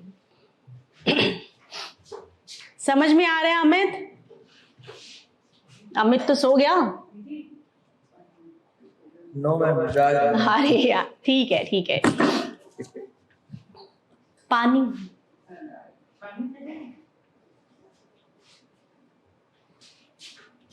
अभी बोल के आई थी, तब भी नहीं, उनको बोला था सचिन। अच्छा, अब हम लोग नेक्स्ट चैप्टर जो करने जा रहे हैं, 10th क्लास की जो बुक है उसका ये 3rd चैप्टर है जो हम करेंगे, और इसके बाद हमारे पास 10th क्लास की बुक से केवल 2 चैप्टर रह जाएंगे जो हम मंडे में भी कंप्लीट कर लेंगे। अब आ गए हम मनी पे। मनी क्या है, पैसा क्या है? Medium of exchange. Good, very good. Money क्या है? मनी ऐसा नहीं है 5 रुपए 10 रुपए सिक्का, ये मनी नहीं है। मनी है मीडियम ऑफ एक्सचेंज। मनी को ये नहीं मानना कि भाई 10 रुपए है, 100 रुपए है, 500 रुपए, वो मनी नहीं है। मनी का सिर्फ इतना ही मतलब है, मीडियम ऑफ एक्सचेंज। और आगे जैसे आप जाओगे, मीडियम ऑफ एक्सचेंज कुछ भी हो सकता है। मनी क्या है? मीडियम ऑफ एक्सचेंज है, act as intermediate in exchange process. Exchange process में इंटरमीडिएट का काम करता है। जो इकोनॉमिक एक्टिविटीज हैं, इकोनॉमिक एक्टिविटीज में प्रोडक्शन होता है, प्रोडक्शन के बाद कंजम्पशन होता है, और प्रोडक्शन और कंजम्पशन जो होता है उसमें वेल्थ का, जब मनी का ट्रांसफर होता है, और वो जो मीडियम ऑफ एक्सचेंज है वो मनी ही है। समझ में आ गया? आगे चलते हैं। अब मैंने कहा कि एवोल्यूशन ऑफ मनी, ये मनी का एवोल्यूशन कैसे हुआ? पुराने जमाने में बार्टर सिस्टम था, ठीक है। बार्टर सिस्टम में क्या होता था कि भाई कोई बंदा है जिसने घड़े बनाए, ठीक है, गर्मियां आ गई हैं, किसान है जिसने वीट का प्रोडक्शन कर दिया। अगर किसान को घड़े की जरूरत है तो किसान क्या करेगा? वीट घड़े वाले को दे देगा, कुम्हार को दे देगा, और घड़ा उससे ले लेगा। और इसी तरह से अगर जूते की जरूरत है किसान को तो वीट जूते वाले को दे देगा और जूता जो है वो ले लेगा। तो क्या था? ये बार्टर सिस्टम था। हालांकि इस बार्टर सिस्टम में अपनी प्रॉब्लम्स हैं। प्रॉब्लम क्या है? बार्टर सिस्टम में देखो, बार्टर सिस्टम लिखा है goods are directly exchange without use of money. Money का यूज किए बिना ही गुड्स से डायरेक्टली एक्सचेंज हो रहा है। चीजें जो हैं वो चीजों के एवज में एक्सचेंज हो रही हैं। अब इसमें एक शब्द लिखा है double coincidence of wants. Double coincidence of wants का मतलब क्या है? Exactly two parties agreed to sell and buy each other commodities. अब क्या है, अगर पता चले कि भाई मुझे तो चाहिए ही नहीं, अगर मेरी डिमांड उसकी डिमांड से, जब उसकी सप्लाई से मैच करेगी, मेरी डिमांड उसकी सप्लाई से मैच करेगी तभी होगा। मुझे पता चल रहा है मुझे तो जूता चाहिए ही नहीं, मैं तुम्हें क्यों गेहूं दे दूं भाई। तो ये बार्टर सिस्टम में ये प्रॉब्लम थी, ठीक है। बार्टर सिस्टम में आप कितना स्टोर भी कितना करके रख लोगे किसी चीजों को, तो ये बेसिक प्रॉब्लम थी बार्टर सिस्टम में। डबल कोइंसिडेंस ऑफ वांट्स जो है वो एक बेसिक प्रॉब्लम रहा है बार्टर सिस्टम का। तो लेकिन मनी ने आगे क्या कर दिया, ये जो DCW है इसे एलिमिनेट कर दिया। समझ में आ गया? बार्टर सिस्टम से आगे हम बढ़े, इकोनॉमिक डेवलपमेंट होता गया, sectors, primary sector secondary sector में बदलता गया। जैसे आपको पता है कि जैसे चेंजेस हो रहे थे पूरी इकोनॉमी में, तो मेटालिक कॉइन्स का जमाना आ गया, ठीक है। गोल्ड के, सिल्वर के, कॉपर के, हिस्ट्री में तुम लोगों ने पढ़ा होगा बहुत सारा। शेरशाह सूरी ने ये सिक्के चलाए थे, फलाने चलाए थे, सोने का सिक्का चलाया था, जीतल चलाया था, ये सारी चीजें पढ़ते हो तुम लोग, क्वेश्चंस भी आते। तो ये मेटालिक कॉइन्स का जमाना आ गया। आगे हम लोग गए तो अभी हमारे पास जो जमाना है वो पेपर मनी का है। पेपर मनी, ठीक है। अब तो हम और आगे बढ़ गए, पेपर मनी से प्लास्टिक मनी भी आ गया, ATM, डेबिट कार्ड हो गया, क्रेडिट, प्लास्टिक मनी है। अब आगे भी आ गए, कैशलेस हो गया सब कुछ, ठीक है, कैशलेस हो गया। तो मनी का डेवलपमेंट इस तरीके से हुआ कि बार्टर सिस्टम था, बार्टर सिस्टम से मेटालिक कॉइन्स आ गए, मेटालिक कॉइन से पेपर मनी आ गई, और पेपर मनी एंड कॉइन्स जो है उसे हम लोग क्या बोलते हैं? करेंसी बोलते हैं। यानी कि जब हमें करेंसी शब्द का इस्तेमाल करना है तो उसका मतलब है पेपर मनी प्लस कॉइन्स। समझ आया? करेंसी में सिर्फ नोट नहीं आते, उसमें कॉइन्स भी आते हैं। और करेंसी जो है उसे मीडियम ऑफ एक्सचेंज जो है आज की डेट में एक्सेप्ट किया गया है। और इसमें कोई सोने और चांदी की चीज नहीं है, ये सिर्फ कागज ही है। बस ये है, कागज पे सरकार ने अपनी मोहर लगा दी, ठीक है। सरकार ने बोल दिया कि भाई ये मोहर लगी है और जहां पे भी जाओगे इसका इस्तेमाल तुम कर सकते हो। समझ में आया? तो accepted as medium of exchange. और करेंसी जो है वो कौन इशू करता है? RBI इशू करता है। अंडरस्टैंड? अमित, समझ में आया? अमित सो गया, सोना नहीं है अमित। ठीक है। साजिद बेटे समझ आया? ऋषिता, हेलो ऋषिता, सो तो नहीं गए? ठीक है। अब चीप क्रेडिट, अब ये क्या है, एक तो हमने मनी की बात कर ली है ना, मनी का तो हमारे पास हो गया कि मनी क्या है, इसमें सारे पॉइंट्स हमारे आ गए। पेपर मनी हो गया, पेपर मनी करेंसी हो गया, accepted as medium of exchange, और आरबीआई उसे इशू करता है, ये सारी चीजें हो गई। अब आगे हम चलते हैं कि मनी बहुत ज्यादा इंपॉर्टेंस रखती है भाई। पैसा होएगा तभी तो कुआं खुदेगा, तभी तो पानी मिलेगा, पैसा होएगा तभी तो आईएएस कर सकते हो। कहीं किताब तो खरीदनी पड़ेगी, कोचिंग ना लो तो अलग है, किताब तो खरीदनी ही पड़ेगी कोई ना कोई, और आईएएस बनने के लिए भी ग्रेजुएशन तो करना ही पड़ेगा, तो ये पैसा तो बहुत जरूरी है। तो ये यहाँ पे एक शब्द लिखा है क्रेडिट और लोन, ये कुछ कुछ चीजें उसी तरीके से आ रही हैं, कुछ मनी पे आ गया, कुछ क्रेडिट पे आ गया, कुछ लोन, उसके माने समझने हैं अभी फिलहाल तुम लोगों को, बाद में इंटरलिंक करना अपने आप आ जाएगा। क्रेडिट या लोन एक एग्रीमेंट है, it is a agreement. Lender supplies a borrower with money, goods और services in return for further promise of future payment. किसी से तुम लोन लेते हो, किसी से उधारी पैसे लेते हो, तो तुम उसे कोई एग्रीमेंट करके दे देते हो कि भाई ऐसा है कि भाई मेरा एग्रीमेंट रहा, मैं 6 महीने बाद तुम्हें पैसा रिटर्न कर दूंगा और साथ साथ में पैसे के इंटरेस्ट भी दे दिया करूंगा।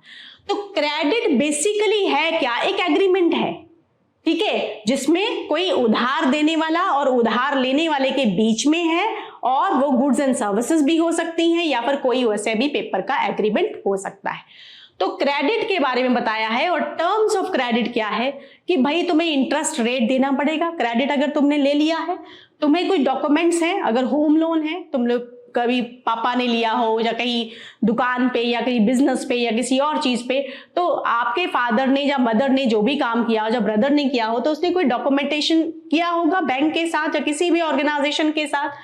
कोलेट्रल और इंटरेस्ट रेट। कोलेट्रल का क्या मतलब है? कोलेट्रल का मतलब होता है कि तुमने कोई चीज रखी है, जैसे अभी आजकल बहुत ज्यादा आ गया है कि सोना अगर आप रख दो तो उसके बाद सोने के एवज में आपको पैसे मिल जाएंगे, आप कोई चीज जो है वो प्रोडक्शन यूनिट को लगा सकते हो और इंटरेस्ट लगेगा, और जब भी तुम लोगों का हो जाए आप लोग सोना जो है वो वापस लेके जा सकते हो। तो कोई ना कोई चीज जो है वो कोलेट्रल के उस पर रखी जाती है। अब ये जो क्रेडिट है, क्रेडिट 2 सेक्टर्स जो हैं वो प्रोवाइड कर रहे हैं पूरी इकोनॉमी में। एक सेक्टर है वो है फॉर्मल सेक्टर, और दूसरा सेक्टर जो है वो इनफॉर्मल सेक्टर।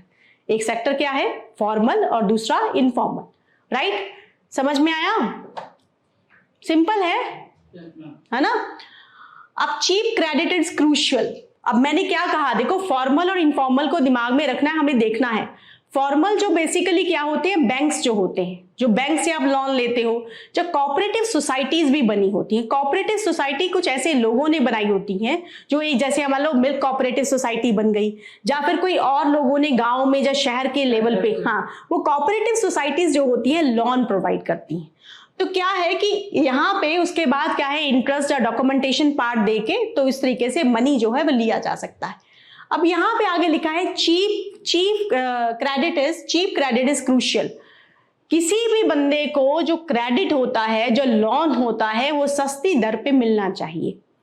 और सस्ती दर पे लोन मिलना कौन जो है वो कर सकता है? फॉर्मल सेक्टर कर सकता है। फॉर्मल सेक्टर जिसमें बैंक्स होते हैं, जो कोऑपरेटिव सोसाइटीज होती हैं, जो कि किसी भी बंदे को सस्ती इंटरेस्ट रेट पे प्रोवाइड कर देती हैं लोन। लेकिन कुछ ऐसा होता है, इनफॉर्मल सेक्टर होता है। इनफॉर्मल सेक्टर आगे मेरा ख्याल इसमें लिखा भी है हम लोगों ने, जिसके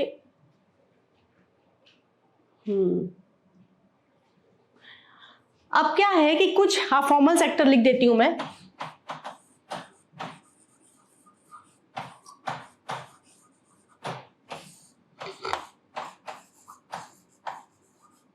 बैंक्स हो गए, कोऑपरेटिव बैंक्स हो गए, या सोसाइटीज हो गई। अब इनफॉर्मल क्या होता है? हाँ, मनी लेंडर्स हो गए, ब्याज देने वाले जो लोग होते हैं। मनी लेंडर के अलावा भी बहुत सारे लोग होते हैं, दोस्तों से भी ले लेते हो उधार तुम, ठीक है, या फिर किसी रिश्तेदार ने दे दिया, लेकिन मनी लेंडर है, कोई जमींदार है, तो वो इनफॉर्मल सेक्टर हो गया कि आपने किसी से ब्याज पे पैसे ले लिए। अब क्या है, होना क्या चाहिए कि आपको चीप क्रेडिट जो है वो अवेलेबल होना चाहिए, और वो फॉर्मल सेक्टर आपको अवेलेबल करवा सकता है। मनी लेंडर के पास अगर कोई बंदा जाता है तो वो ब्याज दर बहुत लगाते हैं। 5%, 10%, 13%, जितना उसने मूल लिया होता है ना, 5 लाख अगर मूल लिया है तो 5 लाख के बराबर ही बंदे का ब्याज भी बन जाता है, यानी कि वो 10 लाख की मार के नीचे आ जाता है। तो इसे डेट ट्रैप भी कहा था हमने, ठीक है। तो क्या यहाँ पे क्या बोला गया है, कहा है कि banks and cooperative increase their lending capacity in rural areas. जैसे मैंने कहा कि बैंक्स और कोऑपरेटिव जो हैं वो लो इंटरेस्ट रेट पे दे सकते हैं, इसलिए उनको अपनी लैंडिंग कैपेसिटी है वो बढ़ानी चाहिए। Loan base should be expand, loan base जो है वो एक्सपैंड होना चाहिए। क्यों एक्सपैंड होना चाहिए? सिर्फ ऐसा नहीं कि अमीर को दे दिया, अरे गरीब को भी दे दो। आज की डेट में भी बैंक हर गांव में मिलेंगे, हर खेड़े, अब हर नगर, हर बैंक में मिलेंगे, लेकिन लोन मिलता किसको है? गरीब को तो नहीं मिलता। अगर ये यहाँ पे आम की रेडी लगाने वाला, एप्पल की रेडी लगाने वाला कोई और वर्कर अपना काम शुरू करने जाएगा ना, उसको बैंक लोन नहीं देता। किसको देता है? जिसका ऑलरेडी टर्नओवर बहुत ज्यादा है, जो अमीर है, जिसको पता है, बैंक को पता है कि ये पेमेंट कर सकता है, उसी को देता है। जो बेचारा पेमेंट नहीं कर सकता लेकिन वो कुछ करना चाहता है, उसको पेमेंट नहीं मिलती। तो बैंक जो है उसको अपना बेस बढ़ाना चाहिए। सिर्फ ऐसा नहीं है कि बड़े लोगों को ही दे दिया, छोटे जो लोग हैं जो कुछ करना चाहते हैं उनको भी लोन जो है अवेलेबल होना चाहिए।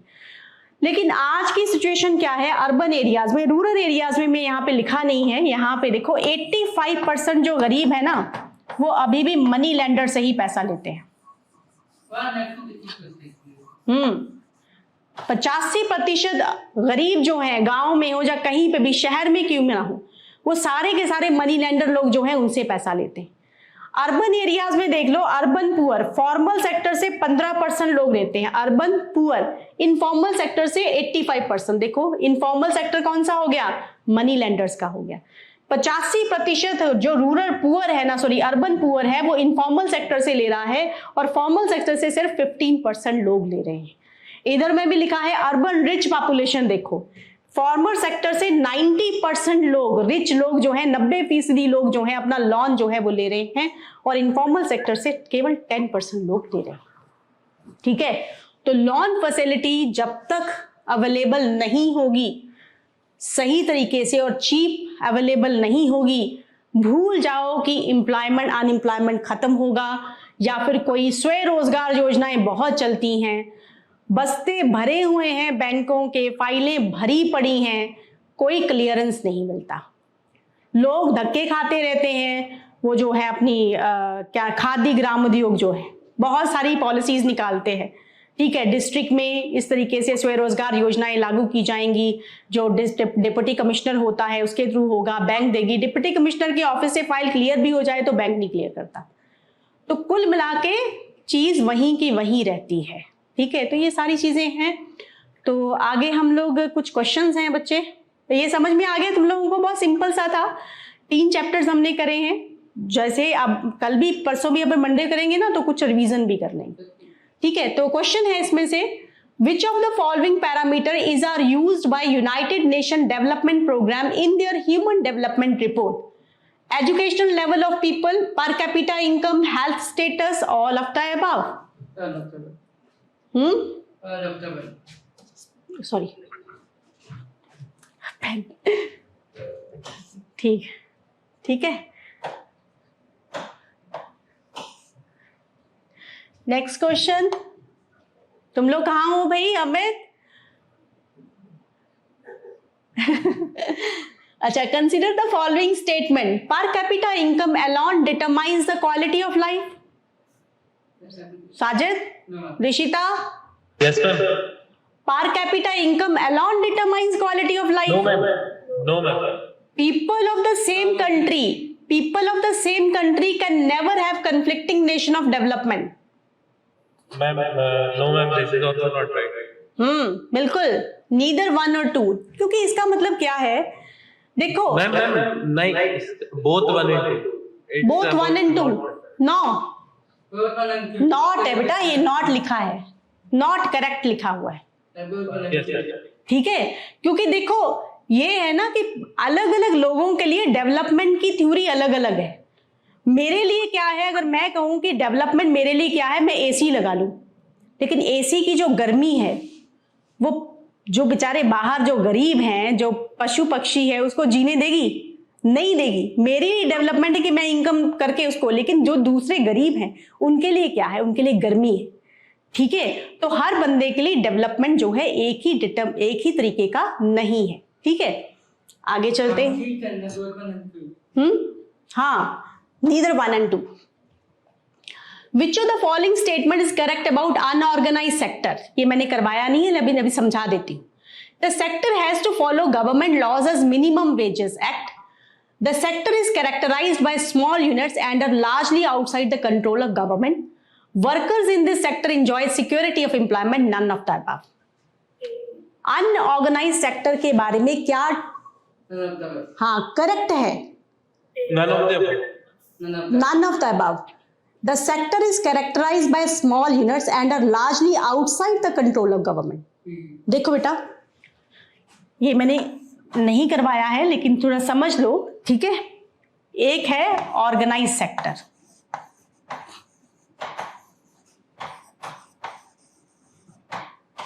एक है अनऑर्गेनाइज सेक्टर। ऑर्गेनाइज सेक्टर क्या है? रेगुलर एम्प्लॉयमेंट, रजिस्टर्ड फर्म है। ठीक है, कोई एक रजिस्टर्ड है, कोई कंपनी रजिस्टर्ड है, या फिर आप सरकार के साथ जॉब कर रहे हैं, गवर्नमेंट जॉब में है, आपको रेगुलर जॉब है, पता है 65 ईयर्स 60 ईयर्स तक मैं जॉब करता रहूंगा, मुझे हर महीने इनकम मिलेगी, 2 महीने लेट भी होगी तब भी पिछले मंथ का मुझे मिल जाएगा, राइट। अब क्या है, और वो रजिस्टर्ड, अब कोई फर्म है, कोई कंपनी है, वहां पे भी रजिस्ट्रेशन है। ठीक है, कंपनी का रजिस्ट्रेशन है। अब कोई गवर्नमेंट एम्प्लॉई है या कोई रजिस्टर्ड फर्म का एम्प्लॉई है तो उसे हेल्थ बेनिफिट भी मिल रहे हैं।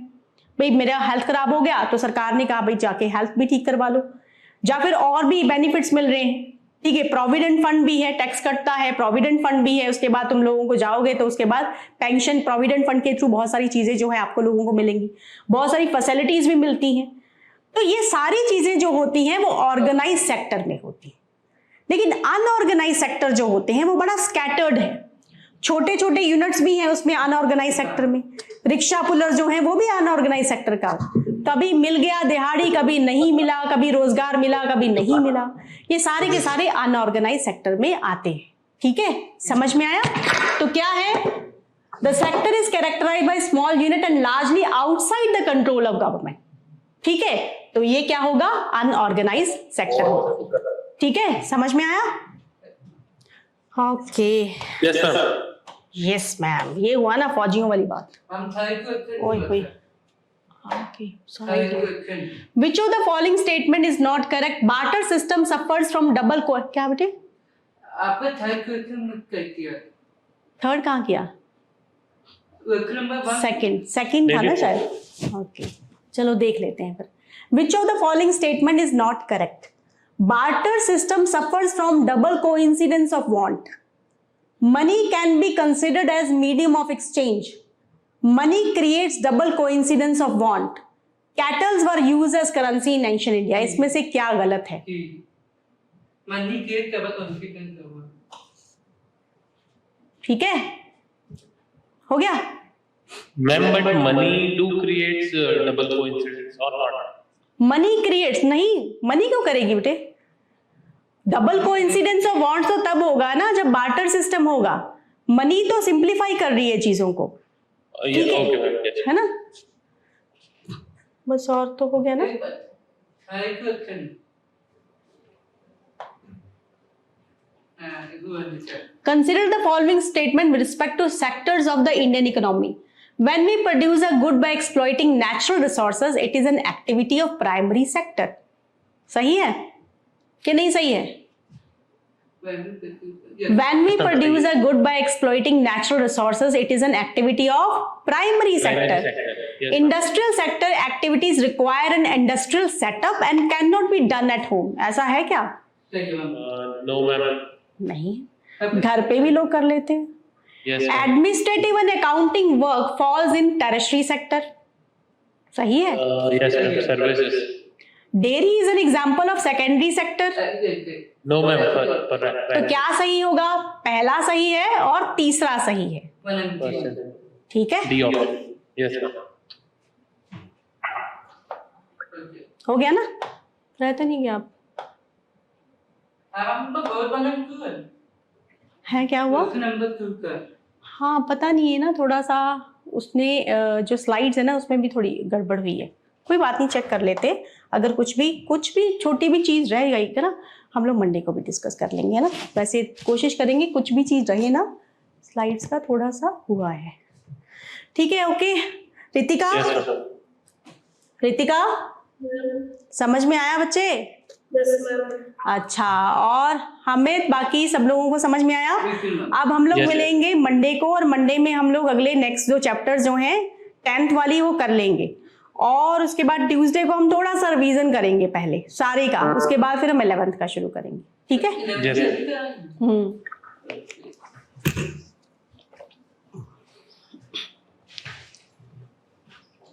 उसको तो ऐसे ओके बच्चे, एक्सिट ही करना है ना इसमें। आप एक मिनट, उसका नंबर 2 है ना, उसका नंबर उसका अंकल बहुत बड़ा 2 होगा ना। कहाँ पे? इसकी बात कर रहा है, इसका बहुत बड़ा 2 होगा ना। Per capita income alone determines the quality of life. Consider the following statement. ठीक है, ये तो ऐसा है नहीं। People of the same country can never have conflicting notions of development. ये भी गलत है ना। Which of the statement given above are not correct? तो कौन सा करेक्ट है? कोई भी करेक्ट नहीं है, दोनों सही है। दोनों ही गलत है। पर कैपिटा इनकम में पता है क्वालिटी ऑफ लाइफ। हाँ, सिर्फ वही नहीं कर सकते ना बेटे। पर कैपिटा इनकम तो केवल इनकम हो गई, लेकिन इस इनकम के वो मटेरियल हो गया, नॉन मटेरियल भी तो होगा। वही तो क्या है। हाँ, सोशल भी तो होगा। तो इसमें क्या लिखा है? Per capita income alone determines. Per capita income ही केवल डिटरमाइन करती है क्वालिटी ऑफ लाइफ। गलत है, क्योंकि पर मैम बट कैपिटा इसका आंसर सी तो बहुत बड़ा ऑप्शन 2 होगा अंकल। क्या? हाँ हाँ सही नहीं होगा। अच्छा, ये कंफ्यूजन हो रही है तुम लोगों को। ठीक है ठीक है ठीक है, समझ में आ गया। ठीक है, मैं एक्सप्लेन कर रही। ठीक है ठीक है ठीक है, थैंक यू। गलत था। अच्छा, हो गया, समझ में आ गया सबको? Yes ma'am. ठीक है, चलो